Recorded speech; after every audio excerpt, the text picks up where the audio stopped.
Well, hey man, this isn't exactly.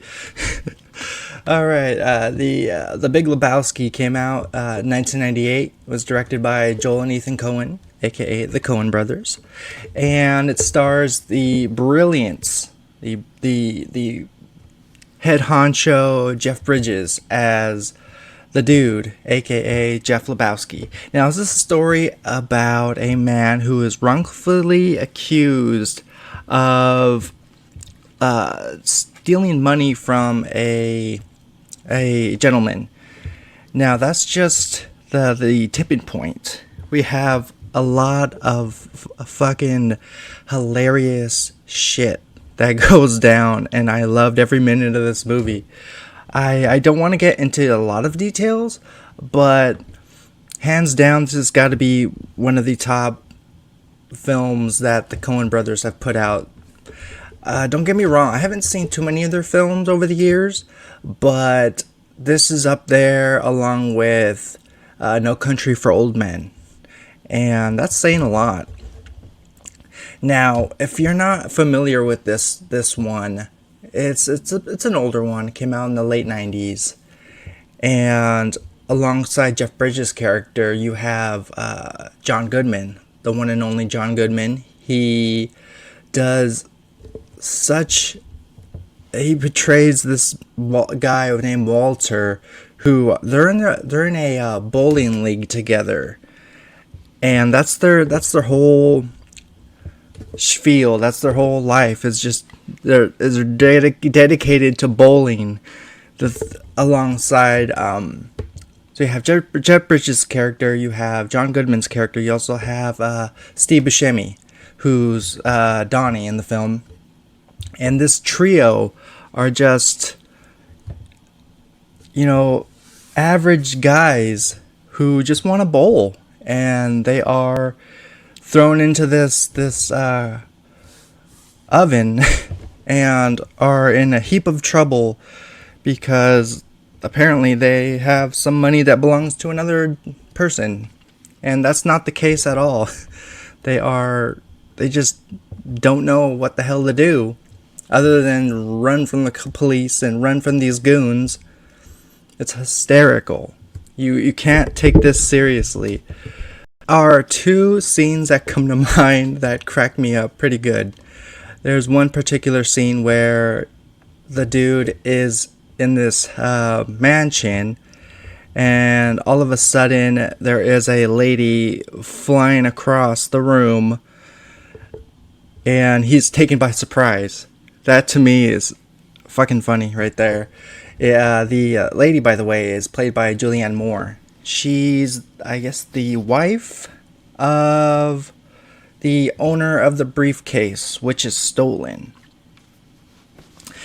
And it just goes from there. But yeah, just little instances like that pop up, are funny. It's just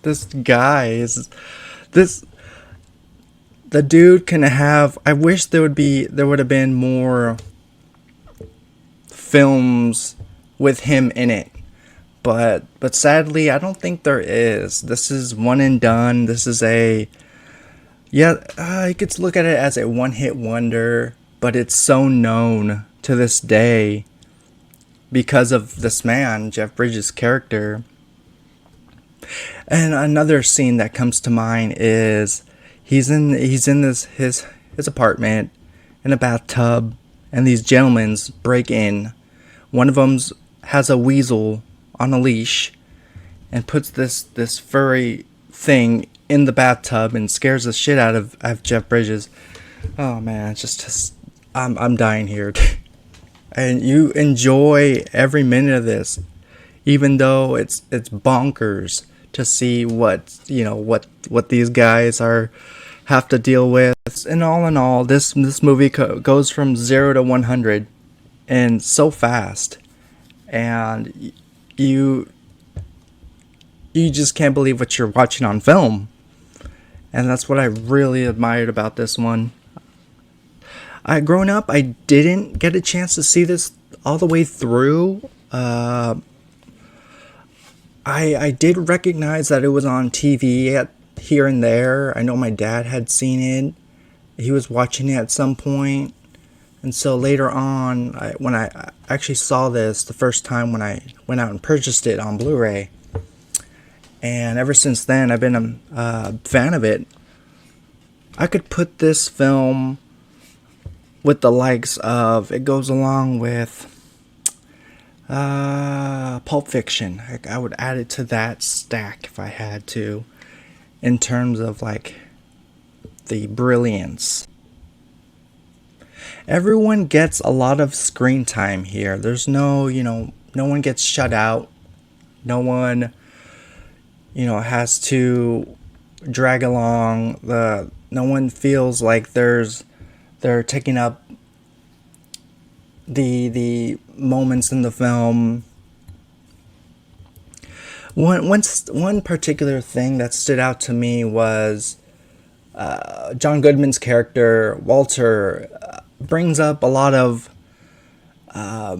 stuff about Vietnam and Iran, and it's just interesting to me how that character was kind of fleshed out in that way. Hats off to the other actors in this one. We have Philip Seymour Hoffman, rest in peace. He plays a sort of assistant to this older gentleman. We also have, of course, I mentioned Julianne Moore, and we also have John Turturro, who's this fancy, likes to show off bowler. Don't forget to like and subscribe. I'll see you very soon. Take care.